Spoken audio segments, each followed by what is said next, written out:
Assalamualaikum warahmatullahi wabarakatuh. Perkenalkan, nama saya Rahmayanti dengan NIM A11124181. Pada kesempatan kali ini saya akan mempresentasikan tentang ringkasan analitis, model, pendekatan, dan evaluasi kurikulum serta relevansinya terhadap perkembangan kurikulum nasional.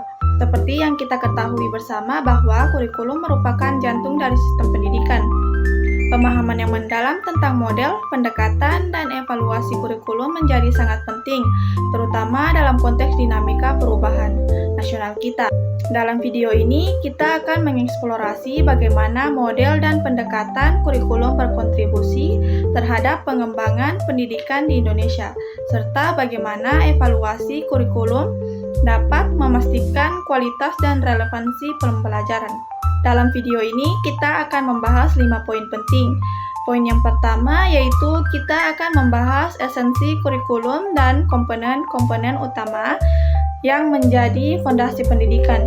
Yang kedua, kita akan mengeksplorasi berbagai prinsip dan pendekatan dalam pengembangan kurikulum, bagaimana sebuah kurikulum dirancang agar relevan dan efektif. Yang ketiga, kita akan mempelajari model-model evaluasi kurikulum yang digunakan untuk mengukur keberhasilan implementasi kurikulum. Yang keempat, kita akan membahas perjalanan historis kurikulum nasional Indonesia dari rencana pelajaran 1947 hingga kurikulum 2013 dan melihat dinamika perubahan yang terjadi. Yang kelima, kita akan mengidentifikasi contoh nyata isu dan masalah kurikulum yang dapat menjadi topik penelitian yang relevan dan kontekstual. Baik, tanpa berlama-lama lagi, mari kita mulai pembahasan kita. Baik, materi yang pertama, esensi kurikulum dan komponen utama. Pengertian kurikulum. Kurikulum merupakan jantung sistem pendidikan yang berfungsi sebagai seperangkat rencana dan pengaturan mengenai tujuan, isi, bahan pelajaran, serta metode pembelajaran. Secara etimologis berasal dari bahasa Latin, currere, yang berarti jarak yang harus ditempuh pelari dari start hingga finish ini, mencerminkan perjalanan pendidikan yang harus dilalui peserta didik. Komponen-komponen utama kurikulum. Yang pertama itu tujuan, merupakan arah pembelajaran yang bersifat hierarkis mulai dari tujuan pendidikan nasional hingga tujuan pembelajaran spesifik di kelas. Tujuan memberikan guidance bagi seluruh komponen kurikulum lainnya. Yang kedua, isi atau materi. Substansi pembelajaran yang mencakup fakta, konsep, prinsip, prosedur, nilai, dan keterampilan. Pemilihan materi harus mempertimbangkan relevansi, validitas, keilmuan, signifikansi, dan minat siswa. Yang ketiga, strategi pembelajaran. Cara atau pendekatan yang digunakan untuk memfasilitasi pembelajaran mencakup metode mengajar, teknik, media, dan pengorganisasian kegiatan. Yang keempat, evaluasi, komponen untuk menilai efektivitas kurikulum dalam mencapai tujuan, meliputi evaluasi hasil belajar siswa, program pembelajaran, dan sistem kurikulum secara keseluruhan. Kemudian materi yang kedua itu prinsip dan pendekatan pengembangan kurikulum. Prinsip-prinsip pengembangan kurikulum. Yang pertama, relevansi. Kurikulum harus sesuai dengan kebutuhan peserta didik, tuntutan masyarakat, dan perkembangan iptek. Yang kedua, fleksibilitas.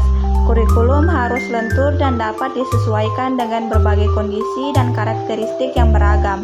Yang ketiga, kontinuitas. Pembelajaran harus berkesinambungan secara vertikal dari satu tingkat ke tingkat berikutnya. Yang keempat, integrasi. Mengintegrasikan berbagai pengalaman belajar sehingga membentuk pemahaman yang utuh dan holistik. Yang kelima, efektivitas dan efisiensi. Kurikulum harus mencapai tujuan secara optimal dengan penggunaan sumber daya yang tepat.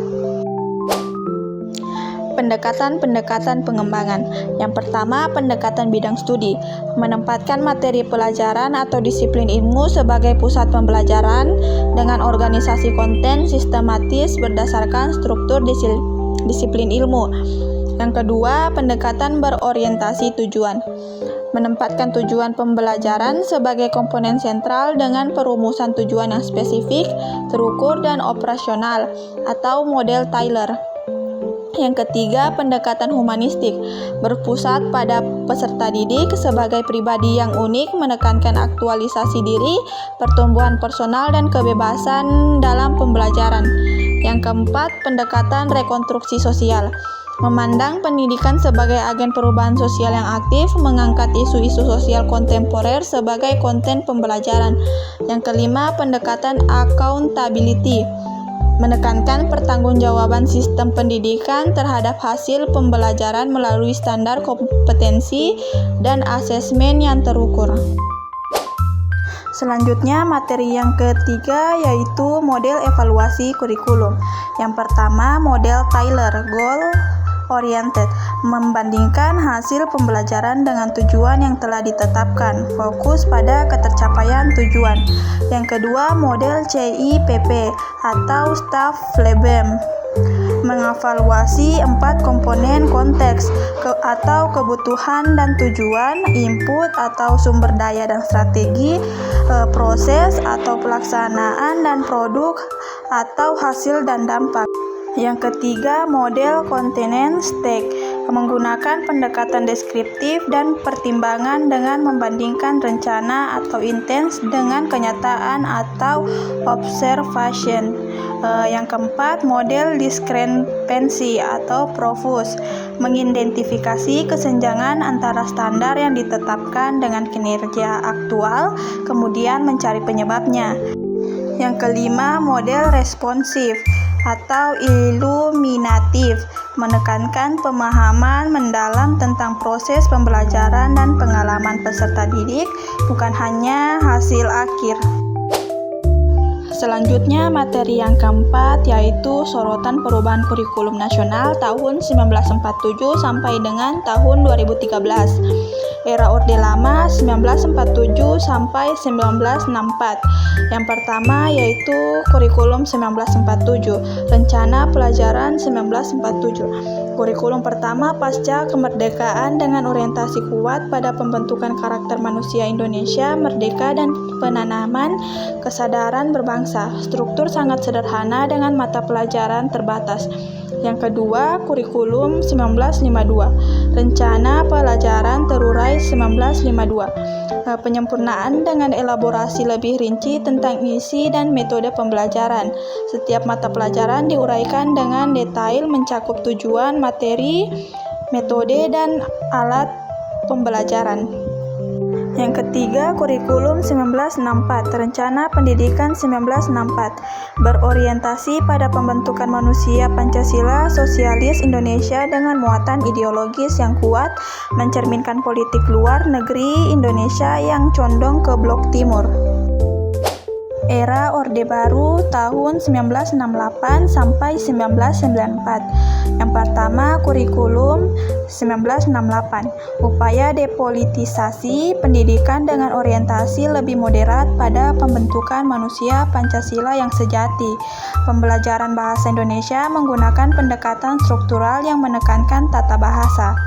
Yang kedua, kurikulum 1975, mengadopsi prosedur pengembangan sistem instruksional atau PPSI dengan perumusan tujuan instruksional umum dan khusus yang spesifik dan terukur. Mulai ada pergeseran dari pendekatan struktural ke fungsional dalam bahasa Indonesia. Yang ketiga, kurikulum 1984, menandai pergeseran paradigma dengan model cara belajar siswa aktif atau CBSA. Pembelajaran bahasa Indonesia mengalami perubahan besar dengan diperkenalkannya pendekatan komunikatif yang menekankan kompetensi komunikatif, bukan hanya penguasaan struktur bahasa.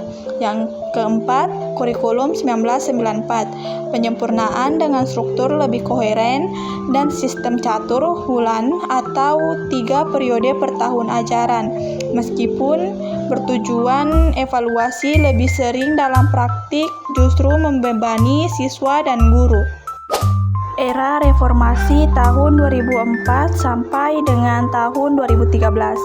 Yang pertama, kurikulum 2004, atau KBK, kurikulum berbasis kompetensi, perubahan revolusioner dari teacher centered ke student centered, dan dari konten base ke kompetensi base. Fokus pada pencapaian kompetensi berbahasa, menyimak, berbicara, membaca, menulis dengan pendekatan komunikatif. Yang kedua, kurikulum 2006 atau KTSP, kurikulum tingkat satuan pendidikan, memberikan otonomi lebih besar kepada sekolah untuk mengembangkan kurikulum sesuai karakteristik daerah dengan tetap mengacu pada standar isi dan standar kompetensi lulusan nasional.